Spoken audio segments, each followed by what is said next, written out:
오늘도 우리 말씀을 사모하는 저희들을 위해서 우리 하나님께서 영의 양식으로 또 크신 은혜를 예비하고 계시는 줄로 믿습니다. 우리 느헤미야에 있는 말씀은 우리 1장부터 우리 몇 장을 이렇게 건너가기도 했지만 13장까지 오늘로서 이렇게 마무리를 하게 되었습니다. 우리 하나님께서 이 느헤미야의 말씀을 통해서 우리 가정에, 우리의 삶에, 우리 교회에 참 베푸신 은혜가 참 크다고 그렇게 여겨집니다. 오늘 마지막 13장까지 하나님의 그 놀라운 은혜 부어주실 그 은혜를 기대하며 또 말씀에 귀 기울이고 또 이 한 시간 될 수 있기를 주의 이름으로 간절히 소원합니다. 우리 멕시코에 가면 타라후마라라는 한 부족이 거기에 살고 있습니다. 그런데 이 부족은요, 달리기로 굉장히 유명합니다. 험한 산 지역에 그 누구도 참 이분들의 이 달리기를 이길 수가 없을 정도로 굉장히 이 달리는 데에 유명한 부족이 살고 있습니다. 이 부족이 사냥을 할 때도, 사슴을 사냥하는데도 어떻게 사냥을 하냐면 보통 어떻게 하겠습니까? 화살을 쏘든지 창을 던지든지 그렇게 할 텐데 이분들은 달리기로 사냥을 합니다. 달리기로 사슴을 사냥하는 것으로 알려져 있습니다. 사람과 사슴 중에 누가 더 빠를까요? 사람이 더 빠른가요? 사슴이 훨씬 더 빠르죠. 이 사슴의 평균 시속이 40에서 50마일 정도 된다, 이렇게 이야기를 합니다. 하지만 사람은요, 이 사슴이 달리는 이 속도의 절반도 미치지 못합니다. 속도만 보면 달리기로 사슴을 잡는다, 이거는 정말 불가능한 일이죠.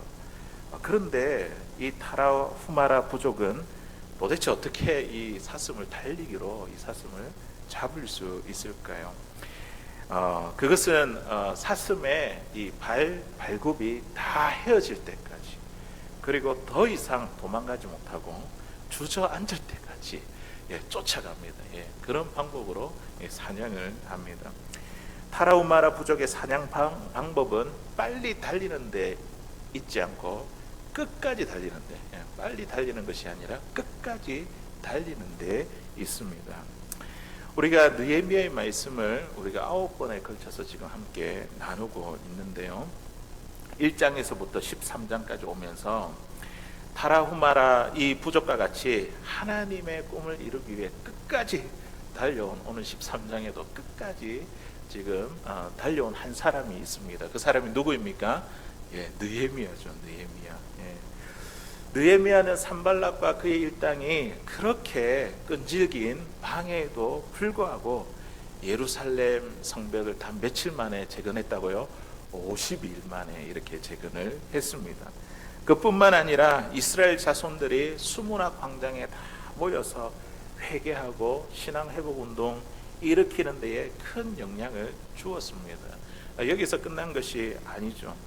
신앙 회복 운동 후에도 12년을 더 예루살렘에 머물렀습니다. 이 회복의 역사가 지속될 수 있도록 그는 최선을 다해 사역해 왔습니다. 그리고 느헤미야가 예루살렘에 온 지 12년 되던 해에 그는 다시 페르시아로, 바사로 돌아갔습니다. 왜냐하면 떠날 때에 이 페르시아 왕인 아닥삭스다 이 왕에게 돌아올 것을 약속을 했거든요. 정하고 그렇게 갔기 때문입니다. 느헤미야 2장 6절에 있는 말씀에 보니까 이렇게 정한 약속이 나옵니다. 그때의 왕후도 왕 곁에 앉아 있더라. 왕이 내게 이르되 내가 몇 날에 다녀올 길이며 어느 때에 돌아오겠느냐 하고 왕이 나를 보내기를 좋게 여기시기로 내가 기한을 정하고 약속하고 벌써 예루살렘에 왔죠. 그리고 그 기한이 차서 다시 이 느헤미야는 예루살렘으로 돌아가게 되었습니다. 그런데요, 여기서 이제 문제가 하나가 생겼는데, 느헤미야가 페르시아로 돌아온 지 얼마 되지 않아 예루살렘으로부터 심상치 않은 소문을 듣게 되었습니다. 어떤 소문을 듣게 되었을까요? 이스라엘 자손들이 다시 신앙이 흔들리고 다시 이방인들과 타협한다는 그 소문을 듣게 되었습니다. 그리고 하나님의 성전이 더럽혀졌다는 그런 소문을 듣게 되었습니다. 그는 무려 12년 동안 온 힘을 다해 온 그런 일이었는데 자신이 돌아오고 나서 불과 몇 달 만에 다시 그들의 예배가 무너지고 그들의 신앙이 무너졌다는 이 소식을 들었을 때에 그의 마음이 어땠을까요? 좀 허탈할 것 같지 않습니까? 우리도 느헤미야처럼 오랜 시간을 투자했던 일들이 실패한 것 같이 보일 때가 있지 않습니까? 우리 가정에 또 우리의 직장, 사업장에 오랫동안 준비한 일들이 물거품이 된 그런 일을 경험해 본 적이 있지 않습니까? 우리의 신앙생활도 마찬가지죠. 뜨거운 하나님의 은혜를 경험했다가 시험에 들어 단 하루아침에 믿음이 바닥난 그런 경험, 그런 경험이 우리 가운데 있지 않습니까? 이럴 때에 우리는 어떻게 해야 됩니까? 어떻게? 예. 오랫동안 이렇게 해왔는데 그게 한순간에 물거품이 되고 한순간에 믿음이 바닥이 확 났을 때, 그럴 때에 우리가 어떻게 해야 됩니까? 지금 이 느헤미야와 이 이스라엘 백성들의 처한 상황이 이와 같은 상황이라는 거죠. 오늘 본문의 느헤미야는요, 유다 백성들의 신앙이 흔들리고 예배가 무너졌다는 소식을 듣고 이 느헤미야가 어떻게 했을까요?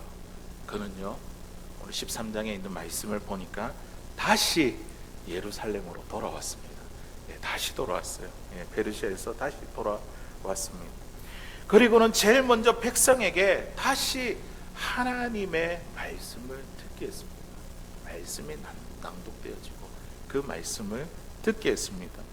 느헤미야는 이스라엘 자손들의 예배 회복을 끝까지 포기하지 않았습니다. 그 소문 듣고 에이, 내가 이제 할 만큼 다 했으니까 모르겠다, 하나님 알아서 하겠지, 그게 아니라 다시 돌아가서 또 그 말씀을 듣게 하고 예배의 회복을 끝까지 포기하지 않았습니다.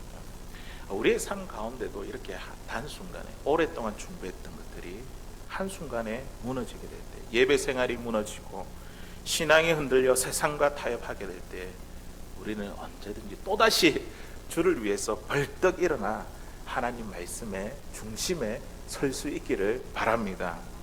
어떤 상황 가운데서도 우리 끝까지 다른 거 포기해도 예배는 포기하지 말아야 된다. 오늘 같은 날에 우리 연휴가 있지만 다른 거 포기해도 예배는 포기하지 말고 이 자리에 나와서 예배하고 하나님께서 원하시는 일, 하나님께서 우리의 마음에 감동으로 주신 일, 하나님의 꿈과 그 비전을 끝내 끝까지 이루어갈 수 있는 사랑하는 저와 여러분들 될 수 있기를 바랍니다. 자, 그렇다고 한다면 이 시대에 느헤미야처럼 하나님이 원하시는 그 일을 끝내 이루기 위해, 끝까지 이루기 위해 우리가 해야 될 일이 무엇일까요? 오늘 끝까지라는 말씀의 제목으로 우리 13장인데 우리 마지막 장 끝까지라는 제목으로 같이 말씀의 은혜를 나누기를 원합니다. 첫 번째로 하나님이 원하시는 일을 이루어내기 위해 끝까지 무엇으로 승부해야 될까요? 끝까지 말씀으로 승부해야 됩니다. 느헤미야가 그랬죠. 돌아와서 그들에게 모세의 율법을 낭독하게 하고 그 말씀을 듣게 했습니다. 우리 3절에 있는 말씀 우리 같이 한번 읽어보겠습니다. 시작. 백성이 이 율법을 듣고 곧 섞인 무리를 이스라엘 가운데서 모두 분리하였느니라. 아멘. 느헤미야가 돌아와서 제일 먼저 한 일이 뭐라고요? 다시 돌아. 그런 소문이 듣고 나서 예배와 신앙이 다 무너졌다는 소문을 듣고 돌아와서 제일 먼저 한 게 하나님의 말씀을 낭독하게 하는 것, 그리고 그 말씀을 듣게 하는 것, 이거 제일 먼저 했습니다. 그래서 우리는 끝까지 무엇으로 승부해야 된다고요? 말씀으로, 하나님의 말씀으로 승부해야 됩니다. 느헤미야가 예루살렘에서 페르시아로 돌아간 후에 예루살렘 성전에서 방을 관리하던 한 사람이 있습니다. 그 사람이 누구냐면 오늘 본문 말씀에 보니까 엘리야십이라고 나오죠. 대제사장 엘리야십입니다. 그런데 이분이 지금 어떤 일을 했냐면요, 보니까 도비야에게 성전 안에 있던 큰 방 하나를 내어주었습니다. 도비야에게. 우리가 도비야 알잖아요. 산발락과 게셈과 그의 일당들. 느헤미야가 다시 예루살렘으로 갔는데 지금 도비아에게, 다른 사람도 아니고 도비아에게 이 성전에 있는 큰 방을 내어주었습니다. 이 방은 어떤 방일까요? 이거 지금 설명하고 있거든요. 5절에 있는 말씀에 보니까요. 우리 같이 한번 읽어볼까요? 5절에 도비아를 위하여, 5절에 있는 말씀 우리 혹시 성경책을 한번 보시고요. 우리 읽어보겠습니다. 시작. 도비아를 위하여 한 큰 방을 만들었으니 그 방은 원래 소재물과 유황과 그릇과 또 레위 사람들과 노래하는 자들과 문지기들에게 11조로 주는 곡물과 새 포도주와 기름과 또 제사장들에게 주는 거제물을 두는 곳이라. 아멘. 자, 이 방은 어떤 방이었습니까? 이 큰 방, 도비아에게 내어준 이 방이 어떤 방이라고 이야기를 하고 있습니까? 이 방은요, 원래 소재물과 유황과 그릇과, 이거 뭐냐면 하나님께 제사를 드리기 위해서 물건을 보관했던 곳이에요. 그 물품들을, 제사에 사용할 이 물품들을 보관했던 곳이고, 또 보니까 레위 사람, 노래하는 자들, 문지기들, 이거 하나님을 예배하기 위해서 필요한 사람들이잖아요. 그분들을 위해서 이렇게 11조를 받으면 그분들의 몫을 주기 위해서 그 11조를, 그 재물을 보관했던 방, 이 굉장히 중요한 방이지 않습니까? 그런데 그 방을 누구에게 내줬다고요? 지금 도비아에게, 유대의 원수와 같은 그 도비아에게 이 성전에 이 큰 방을 내어주었습니다. 이 예배를 포기한다는 말과 똑같은 것이죠. 맞죠? 말씀을 포기하고 예배를 포기한다는 말과 같은 이야기죠. 도비아가 어떤 사람입니까? 산발락과 게셈의 무리와 모의해서 느헤미야와 그와 함께 일어난 유다 백성들을 비웃고 조롱했던 인물입니다. 군대를 동원해서 이 유다 백성들을 위협하는 데 앞장섰던 사람이죠. 그리고 성벽 재건을 방해하며 하나님의 일을 이루지 못하도록 방해했던 이 하나님의 원수이고 이 유다 백성들의 원수이지 않습니까? 그런데 왜 엘리야십은 이렇게 중요한 방을 도비아에게 내어 주었을까요? 엘리야십 또 나오거든요. 우리 앞에 읽었잖아요. 보면 엘리야십이 등장하는데 그 사람이 어떤 사람입니까? 대제사장이고, 그리고 성벽을 재건할 때 70명의 이름이 쭉 기록되는데 제일 처음에 기록된 사람이었어요. 제일 처음 성벽을 이렇게 쌓고 문을 만드는 그 일에 했던 그런 1등 공신인데, 그런 사람인데 왜 그가 도비아에게 이 방을 내어 주었을까요? 아마도 이 산발락과 이 도비아 일당은요, 이 느헤미야가 돌아가고 나서 그때다 기회다 하고 대제사장이니까 이 엘리야십을 또 회유하고 협박하고 공격했을 것 같지 않습니까? 그래서 거기에 넘어간 것이죠. 산발락과 도비아 그 일당은요, 느헤미야가 예루살렘을 떠날 날만을 손꼽아 기다렸습니다. 무려 12년 동안이나. 느헤미야 꼼짝도 안 하잖아요. 포기도 안 하잖아요. 이 날만을 참고 기다렸습니다. 이처럼 마귀는요, 우리를 죽이고 도둑질하며 마침내 멸망시키기 위해 극렬하게 공격해 오기도 하지만 또 어떻게도 하냐면 도비아와 같이 오랜 시간 동안 참고 인내할 수도 있습니다. 얼마나 대단한 존재입니까? 맞죠? 마귀는요, 절대 우리를 포기하지 않습니다. 은혜 받았다고 해서 이제는 포기해야 되겠구나, 이게 아니라 끝까지 우리를 물고 믿음에서 떨어뜨리게 만들고자 합니다. 그러니 이러한 끝까지 포기하지 않는 이 마귀를 보면서 우리의 믿음과 예배와 신앙생활 우리가 포기해야 될까요? 그렇지 않습니다. 우리가 그렇다 할지라도 오늘 어떻게 해요? 느헤미야가 말씀으로 끝까지 승부를 걸었잖아요. 우리도 마귀와 끝까지 싸워서 승리해야 됩니다. 어떻게 마귀와 끝까지 싸워서 승리할 수 있냐면 성령의 금인 하나님의 말씀으로 우리는 끝까지 싸워서 이길 수 있습니다. 하나님의 말씀으로. 예루살렘으로 돌아온 이 느헤미야가 제일 먼저 행한 일이 무엇이냐면 이스라엘 자손들에게 하나님의 말씀을 듣게 하는 일이었습니다. 그들이 하나님의 말씀을 듣고 어떤 일이 일어났습니까? 우리 3절 읽었는데 우리 한 번 더 읽어볼게요. 3절 시작. 백성이 율법을 듣고 곧 섞인 무리를 이스라엘 가운데서 모두 분리하였느니라. 아멘. 말씀을 듣고 어떻게 했다고요? 모두 분리했어요. 무엇으로부터 분리했어요? 이방 사람들로 하여금 이렇게 분리하는 그런 일이 일어났습니다. 사실 이 이스라엘 자손은요, 앞서 우리 지난주죠 9장에서 그들이 회개하며 모든 이방 사람들과 절교하기를 그렇게 선포했습니다. 이방 안에도 다 이렇게 보내고 그렇게 했던 자가 느헤미야가 예루살렘으로 딱 돌아가고 나니까 어떻게 해요? 다시 이방 사람들과 깊은 관계를 맺었다는 것이죠. 예. 하지만 오늘 또다시 느헤미야가 돌아와서 그들이 하나님의 말씀 가운데 딱 서게 되니까 어떤 일이 일어났다고요? 분리하게 되는 일이 일어났습니다. 하나님의 말씀은요, 우리 안에 있는 죄를 밝히 보이고 드러나게 합니다. 예, 분리하게 만든다는 거죠. 예, 거룩하게 살아가게 만듭니다. 분리한다는 것은요, 참과 거짓된 것이 말씀을 통해서 분리되게 된다는 것이죠. 신앙의 옳고 그른 것이 말씀을 통해서 분리됩니다.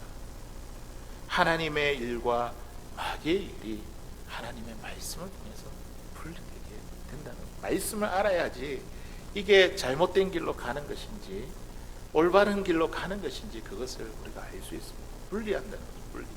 예. 그리고 이 말씀은요, 분리만 하는 것이 아니라 말씀을 들으면 우리에게 믿음이 생깁니다. 믿음. 그리고 그 믿음이 마귀의 불화살을 쏘는 그 불화살을 막는 방패가 됩니다. 그래서 마침내 모든 삶의 영역에서 마귀를 몰아내고 승리하게 된다는 것이죠. 그래서 하나님의 말씀이 우리의 삶에 얼마나 중요한지 모릅니다. 하나님의 말씀을 붙들고 끝까지 있는 사람, 이런 사람이 바로 말씀으로 승부를 보는 사람이죠. 끝까지 말씀으로 승부를 보는 사람을 시편 기자가 뭐라고 부르냐면 복 있는 사람이라고 이렇게 이야기합니다. 우리 시편 1편 1절에서 3절까지 있는 말씀 우리 같이 한번 읽어보겠습니다. 시작. 복 있는 사람은 악인들의 꾀를 따르지 아니하며 죄인들의 길에 서지 아니하며 오만한 자들의 자리에 앉지 아니하고 오직 여호와의 율법을 즐거워하며 그 율법을 주야로 묵상하는 자로다. 그는 시냇가에 심은 나무가 철을 따라 열매를 맺으며 그 잎사귀가 마르지 아니한 같으니 그가 하는 모든 일이 다 형통하리로다. 아멘. 말씀으로 승부를 거는 사람, 그 사람을 시편 기자가 뭐라고 부른다고요? 복 있는 사람. 이 복 있는 사람은 어떤 사람입니까? 하나님의 말씀을, 율법을 즐거워하고 그리고 그 말씀을 어떻게 해요? 밤낮으로 묵상하는 사람. 밤낮으로 하나님의 말씀을 내 마음에 채우고 그 말씀으로 영향력을 받고 말씀에 따라 살아가는 사람. 이 사람이 바로 말씀의 승부를 거는 사람, 복 있는 사람이라는 거예요. 50년 넘게 인도 선교사를 섬긴 스탠리 존스라는 목사님이 계십니다. 하루는 인도 사람들에게 성경의 중요성을 가르칠 때에 인도에 있는 한 청년이 이렇게 목사님께 질문을 했습니다. 선생님, 이렇게 성경을 붙들고 산다고 돈이 생기나요? 직장이 생기나요? 하나님 믿지 아니하는 우리 일반 세상 사람들을 볼 때 그렇지 않습니까? 이렇게 예배 드린다고 돈이 생기나요? 직장이 생기나요? 그렇게 생각하지 않겠습니까? 이때 스탠리 존스 목사님이 이렇게 대답했습니다. 한 가지 분명한 약속을 자네에게 할 수 있다네. 만일 자네가 말씀을 붙들고 산다면 그때부터 그 말씀이 자네를 붙들고 살 것이라네. 말씀이 자네를 인도하실 거라네. 사랑하는 성도 여러분, 하나님의 말씀이 우리의 삶을 이끌어 가시도록 끝까지 말씀으로 승부를 걸어야 됩니다. 우리가 말씀을 붙들고 살아가면요, 우리 인생을 누가 붙들어 주신다고요? 말씀이신 하나님이 우리 인생을 붙드시고 우리의 삶을 선한 길로 인도하실 것입니다. 말씀 안에서 살아가는 사람에게 놀라운 복이 있습니다. 엄청난 복이 있습니다. 시냇가에 심은 나무처럼 철따라 열매를 맺게 되고, 또 어떻게 해요? 잎사귀가 마르지 아니하며, 그리고 모든 일들이 다 형통하게 될 것입니다. 이게 공식이잖아요. 우리가 하나님께 삶을 맡기면, 예배하고 맡기면, 말씀을 붙들면 하나님께서 우리 인생은 책임져 주시잖아요. 끝까지 말씀으로 승부하는 믿음의 사람이 되어 이 시대의 느헤미야와 같이 하나님께서 원하시는 그 일들을 이루며 살아갈 수 있는 사랑하는 저와 여러분들 될 수 있기를 주의 이름으로 간절히 소원합니다. 두 번째로, 우리가 하나님이 원하시는 일을 이루어내기 위해 우리가 끝까지 맡겨야 됩니다. 끝까지 나의 삶을, 나의 전부를 하나님께 맡겨야 됩니다. 우리 10절에 있는 말씀 우리 같이 한번 읽어보도록 하겠습니다. 10절 시작. 내가 또 알아본즉 받을 목을 주지 아니하였으므로 그 직무를 행하는 레위 사람들과 노래하는 자들이 각각 자기 밭으로 도망하였기로. 아멘. 지금 말씀을 보니까 느헤미야가 예루살렘에서 와서 본 그 광경을 그대로 기록하고 있는 거예요. 보니까 레위 사람들이 성전에 없고, 그들이 지금 어디에 갔다고요? 보니까 각기 자기 밭으로 도망갔다 이렇게 되죠. 떠나가지고 자기 밭에서 지금 일을 하고 있는 거예요. 왜냐하면 그들에게 받을 목이 없다는 거예요.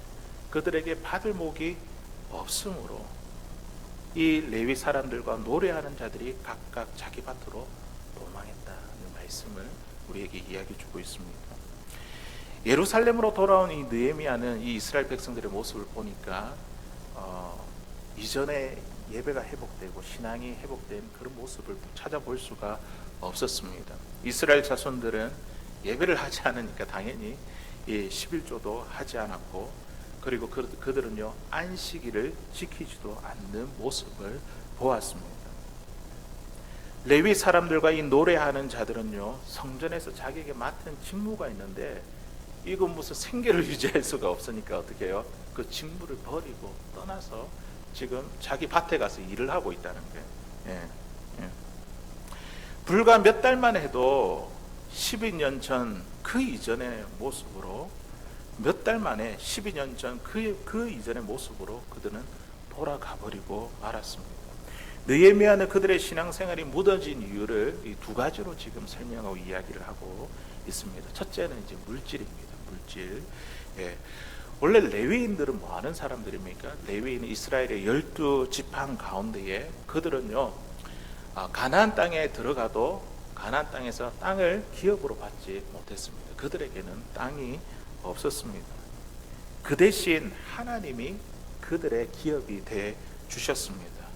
왜냐하면 그들의 직무가 이러하기 때문입니다. 성전에서 하나님을 섬기고 백성들이 하나님께 예배할 수 있도록 봉사의 일을 하며, 그리고 말씀을 연구하고, 그리고 백성들에게 말씀을 가르치는 그들의 직무가 이러한 것이기 때문에 하나님이 기업이 되시고, 그들은 이제 그렇게 해서 하는 그 직분이었기 때문에 그들은요 가나안 땅에서 그들의 기업이 없었습니다. 그래서 느헤미야는 성벽 재건을 마친 후에 제일 먼저 세우는 사람들이 있는데, 그 사람들이 누구냐면 움직이들과 노래하는 사람들과 레위 사람들이었습니다. 예배하는 자들 먼저 세웠다는 거죠. 이게 제일 중요하니까. 그런데 느헤미야가 예루살렘에 돌아와 보니 성전에 있어야 될 레위 사람들, 노래하는 사람들, 그들은 다 밭으로 도망가고 없었습니다. 그들이 없으니까 어떻게 예배가 안 되는 거죠. 그들이 떠난 이유는 먹고 살 길이 막막해졌기 때문입니다. 이스라엘 자손들이 하나님 앞에 이 11조 예물을 드리는 것은요, 이거는 단순히 물질의 문제만 국한되지 않습니다. 왜냐하면 이 11조는요 11조 정신에 대한 문제이기 때문입니다. 그들이 11조를 하지 않았다는 것은 무엇이냐면 11조의 정신을 잃어버렸다는 거예요. 11조의 정신은 무엇입니까? 수입의 10%를 하나님께 드리면서 남은 90%도 당신이 소유권을 가지고 계십니다. 이 90%도 하나님께 있음을 기억하는, 이게 이제 11조의 정신이죠. 그런데 만일 가진 것에 우리가 10%를 하나님의 것으로 인정하지 못한다고 한다면 우리가 어떻게 나의 모든 것이 하나님의 것입니다 이렇게 고백할 수 있겠습니까? 이러한 11조 정신이 오늘 우리에게 주고 있는 도전입니다. 도전. 이스라엘 백성들은 이러한 11조 정신을 잃어버렸습니다. 이스라엘 백성들은 레위인들이 없으니 그들은 예배에 실패하게 되었고, 예배를 드리지 않으니까 하나님의 말씀이 없었고, 그리고 그들에게 11조 정신이 사라졌습니다. 하나님께서 내 삶의 모든 것이 주인이 되십니다, 이런 정신이 사라졌습니다. 그런데요, 그들이 다시 느헤미야가 돌아와서 하나님의 말씀이 들려지고 예배하기 시작했을 때에 그 정신이 살아나기 시작했습니다. 우리 12절에 있는 말씀 우리 같이 읽어보겠습니다. 시작. 이에 온 유다가 곡식과 새 포도주와 기름의 11조를 가져다가 곡간에 드림으로. 아멘. 온 유다가 다시 이 정신이 회복되었다는 거죠. 내 삶의 모든 것이 하나님께 주인이십니다. 그러면서 이 레위인들이 돌아왔겠죠. 그리고 그들의 직무를 행했겠죠. 예배하고. 이 11조 정신의 회복은요, 나의 전부가 하나님의 것이라는 주권의 회복입니다. 내 삶의 모든 영역에 우리 하나님이 주인이 되시고 나의 주인이 되시며 나를 다스립니다. 그런 정신이죠. 나의 전부를 끝까지 하나님께 맡길 때 우리는요, 하나님의 원하시는 이것을 끝내 이루어 갈 수 있습니다. 두 번째는 무엇이냐면 시간입니다. 시간. 첫 번째는 물질이었고 시간인데요, 우리 17절에 있는 말씀 우리 한번 보도록 하겠습니다. 시작. 내가 유다의 모든 귀인들을 꾸짖어 그들에게 이르기를 너희가 어찌 이 악을 행하여 안식일을 범하느냐. 이 시간, 하나님께 드리는 시간을 지금 말하고 있는 거죠. 내 것이 아니라 이 시간도 하나님의 것이라는 거죠. 느헤미야가 예루살렘에 돌아와 보니 사람들이 안식일을 범하며 그들이 지금 무엇을 하고 있냐면 열심히 돈벌이를 하고 있습니다. 오늘 말씀을 보니까요, 읽어보니까요, 안식일에 술투를 밟고 곡식단을 나귀의 씨로 운반하며 음식물을 사고 팔며 돈 버는 일에 지금 정신이 없었습니다. 이 안식일은 어떤 날입니까? 우리 하나님께서 직접 제정하신 날이잖아요. 6일 동안 창조 사역을 펼치시고 7일째 되는 날에 우리 하나님 쉬셨잖아요. 그리고 이 이스라엘 백성들에게 이 쉼을 같이 누리자 했던 날이 안식일이 아닙니까? 이 안식일은요, 일을 쉬면서 하나님을 온전히 예배하고 또 하나님과의 영적인 교제를 통해서 하나님이 주시는 참된 안식을 누리는 날, 이 날이 이제 안식일이죠. 안식일. 어느 목사님이 어린 시절에 보이스카우트로 활동을 했습니다. 그런데 그 행사는 꼭 주일날에 있었습니다. 우리 한국에 보면 그렇잖아요. 어떤 행사를 하면 뭐 자격증 시험이라든지 어떤 행사를 보면 꼭 주일날에 그거를 이렇게 하거든요. 그럴 때면 그 목사님의 어머니가 새벽부터 깨워 주일 일부 예배에 이렇게 데려다 주었습니다. 무슨 일이 있어도 예배부터 드리라는 거죠. 무슨 일이 있어도 예배부터 드려야 된다. 그래서 이분이 목사가 되고 고등부를 담당할 때에 고3 이 학생들이, 아이들이 학원 시간과 예배 시간이 겹쳐 예배에 나오지 못하는 것을 보게 되었습니다. 이것을 보고 너무 안타깝게 여겨서 아침 예배를 시작하기 시작했어요. 아침 예배를 열었는데 아침 7시 예배를 시작했습니다. 대학 입시라는 힘겨운 싸움을 하는 아이들에게 예배가 제일 중요하다, 이것을 말해주고 싶었던 것이죠. 아이들이 성장하면 지금보다 훨씬 더 힘들고 어려운 일이 많이 있게 될 것인데 그때 먼저 예배하는 그리스도인으로 자라가기를 바랬기 때문입니다. 얼마 전에 우리 교단에서 목사님, 선교사님 장학금을 이렇게 신청을 받는 이제 그런 행사가 있었는데요. 그 장학금 신청 서류로 이 학생이, 대상자가, 자녀들이 이제 에세이를 하나 써야 됐습니다. 그 주제가 뭐냐면 목사의 자녀로서, 예, 선교사의 자녀로서, 예, 이런 이게 이제 에세이 주제인데요. 이 장학금 신청하고 이 소리를 보내기 전에 제 딸 아이가 쓴 에세이를 잠깐 읽어보게 되었습니다.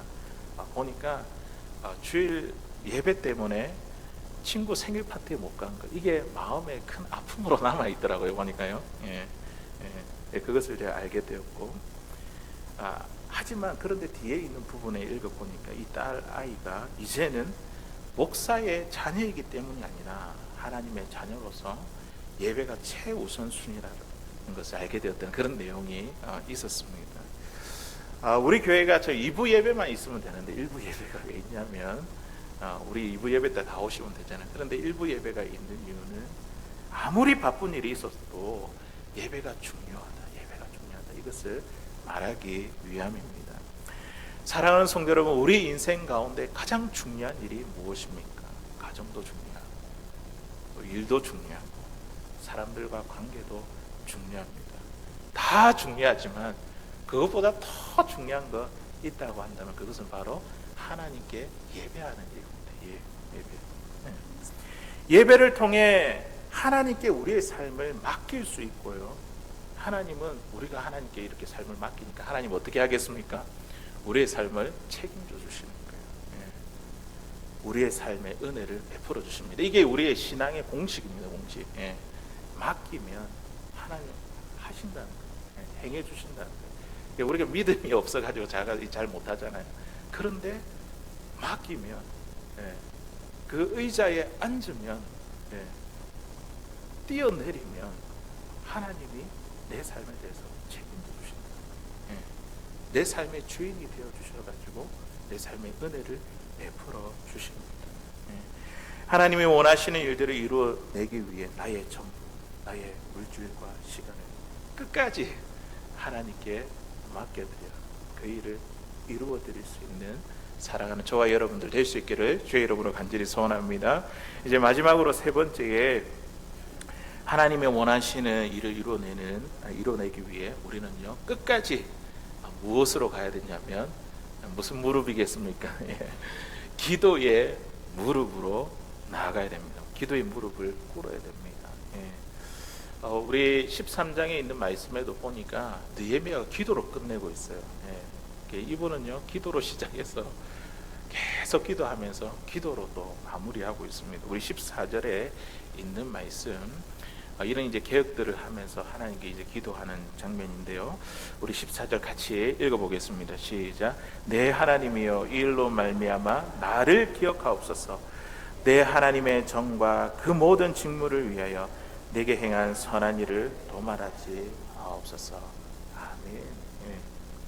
느헤미야가 1장부터 13장까지 우리에게 일관되게 보여주고 있는 것, 그 하나가 바로 기도입니다. 그는요 기도의 사람이었습니다. 그가 일평생 동안 포기하지 않고 끝까지 한 일, 잘한 일이 있다고 한다면 그것은 바로 기도의 무릎을 지켜낸 것이었습니다. 그에게도 실망했던 적이 왜 없었을까요? 낙심했던 적 얼마나 많았겠습니까? 다 그만둬 버리고 다시 그냥 그 페르시아의 수상궁에 들어가서 편하게 살고 싶은 그 마음이 그라도 왜 없었겠습니까? 제가 예레미야라면, 느헤미야라면 그렇게 했을 것 같습니다. 그러나 느헤미야는 그럴 때마다, 그런 모든 순간을 만날 때마다 기도의 무릎을 포기하지 않았습니다. 우리가 1장부터 쭉 살펴봤지만 이 느헤미야가 하나님께 순간순간 이 번쩍번쩍 기도드리는 장면을 우리가 보지 않았습니까?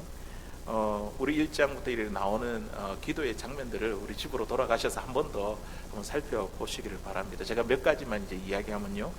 주여 구하오니 귀를 기울이사 종의 기도를 들으소서.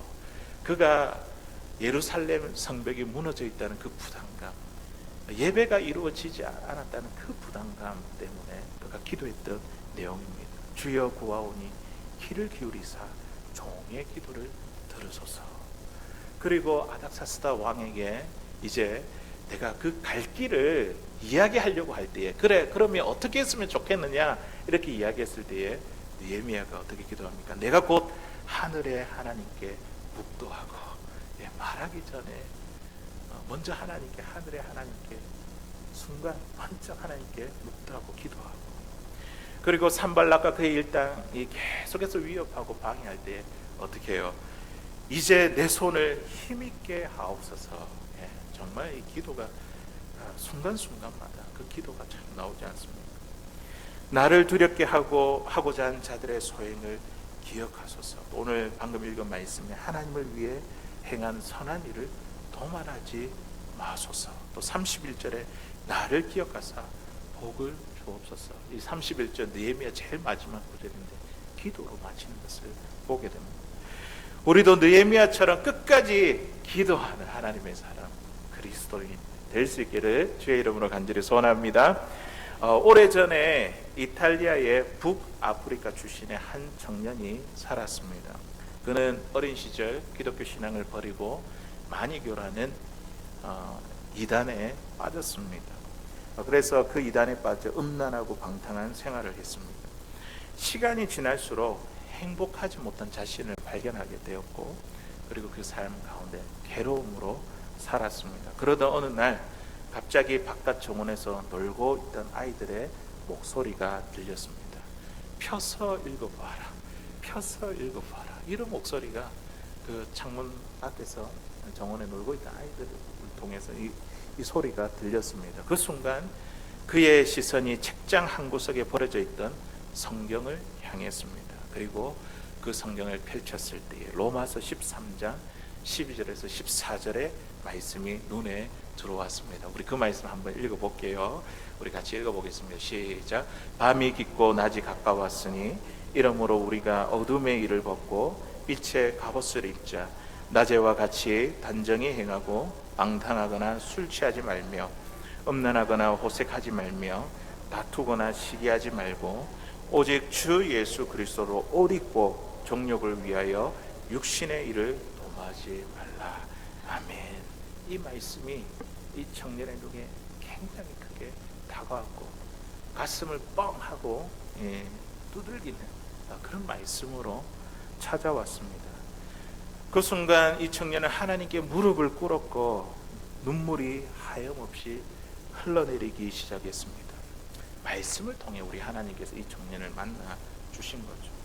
그날 밤 이 청년은 어두운 세상과 결별하겠다고 세 가지를 결단하게 되었습니다. 첫 번째는요, 거룩한 말씀을 붙들자.